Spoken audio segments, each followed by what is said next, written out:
Hi friends, happy Movement Paradigm Shift Friday. It's Dr. Ariane here from the Movement Paradigm, and I wanted to do a video on a course that I went to last week. It was Dr. Perry Nicholson's Lymphatic Mojo course. It was a course that I had been seeking out for quite some time because I really wanted it to help connect the dots for a lot of different patients and clients that I work with to really help kind of broaden the perspective of improving their overall health. So one of the things that was really powerful was an amazing course. I'm super excited, and I've been sharing it with all of my patients and clients this week. One of the things that we talked about a lot is that no system works alone. And if you think of that in terms of all of the things that we might experience in life, so from an ankle sprain to knee pain to bowel issues, constipation, to hormonal issues, all of these systems work together.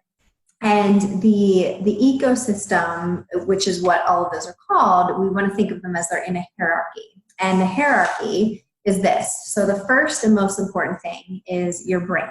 So your brain and then your autonomic nervous system. So when you think of this, think of if you have pain or injury, your brain has to be, and your nervous system has to be ready to receive treatment, has to be ready to heal. Because if it's not, if it doesn't feel safe, then you are not going to be able to do that. So that can be anything from just making sure you're laughing and you're free-spirited and you're ready to receive whatever a clinician may be giving you. That's number one. If you're in a completely sympathetic, stressed out state, that will not work. No matter what treatment you receive or who you go to, it will not work. I've been doing a lot of different vagus nerve resets and cranial nerve resets this week, and I've been working on them for quite some time to help set someone up for success before I do manual treatment or exercise.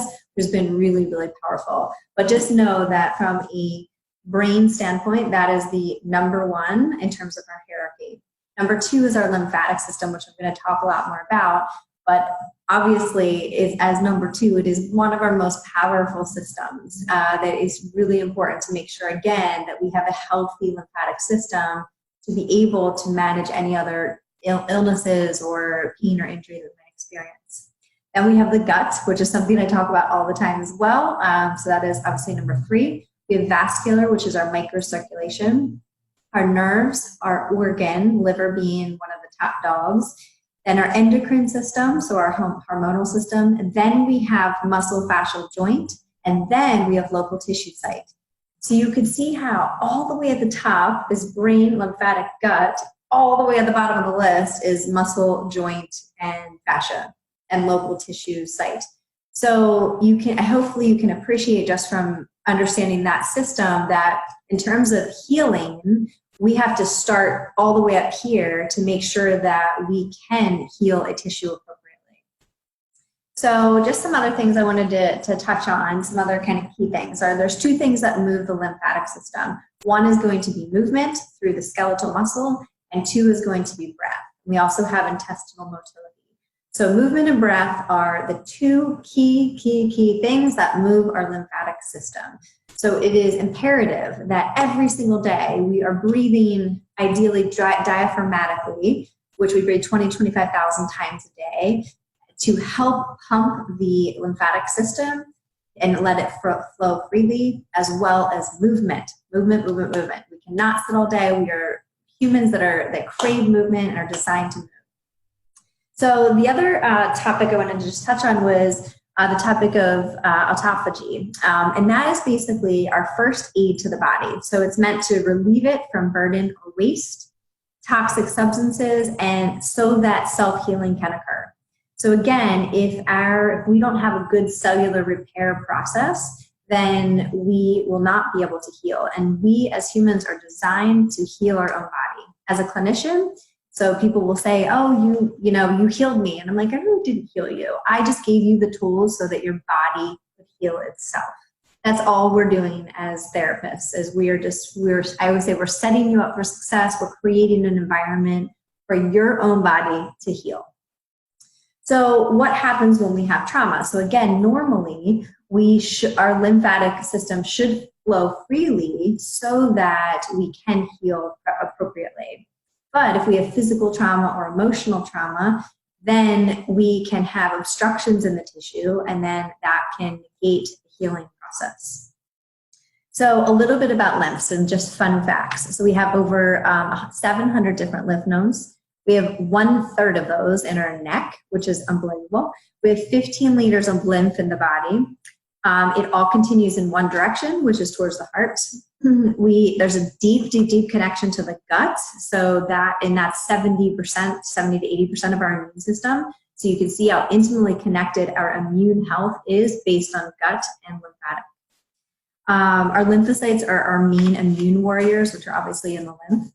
And then lastly is, how do you know if you have a problem? So there's a lot of different reasons. So it could be anything from inability to lose weight, you have pain and stiffness, you're not able to recover well after exercise, you could have chronic disease, you could have autoimmune disease, any gut issues are going to be intimately connected, and the list can go on. One thing that you can do to just assess to see, are your lymph nodes inflamed? So when we're palpating the body, it should not be painful. So when it is painful, that's indicative of some inflammation, especially when we get around the primary lymph nodes. So what you can do is, just as a self-assessment, is you can do it yourself, or you could have someone else do it on you. But you could go through the lymph nodes, and I'll just kind of give you the key, what Dr. Perry calls them as the tribal gathering. So the kind of the key areas where there's a lot of lymph nodes. So you can go right above the collarbone here. So you can kind of go right in here, above it, right below it, and just see if that feels tender. And you would do it on the other side. Right in the pec area here, and then right down here in the axilla area. Same thing on the other side. And you can go right on the sternum. So right here, right between the nipple line, could be a very, very tender spot here. Then you can go all the way down to the cisterna, which is one of the primary lymph drainage areas. Then right around the abdominal, so I'll stand up. So you can kind of go in circles, just right around the belly button, and just kind of go here. Then you would go to your inguinal area here. Then you would go inside, I'll stand back just a little bit. You would go inside your femoral area, then right behind the knee, and then right inside of the ankle here. So that's just a nice quick assessment. The other things you can look at in terms of microcirculation is a capillary refill. So how well do you refill after you press on it? So it should be 3 seconds. And then also we can do nerve testing, which is like 2-point discrimination to assess your nerves as well. So those are just some things, but definitely you can start with just palpating those areas and seeing if they feel tender. And if they are, then you know that you might benefit from some lymph work. If you have any questions, then please feel free, as always, to reach out. Thank you so much. It's been super exciting to add to my practice. I've been working on it and dialing it into sessions prior to this, but this really helped me to appreciate even more the power of the lymphatic system and how it is at the top of this ecosystem, this hierarchy. And I just believe it's going to help so many more people because I'm kind of really setting the system up for success. So I hope you enjoy. Have a great day. Bye.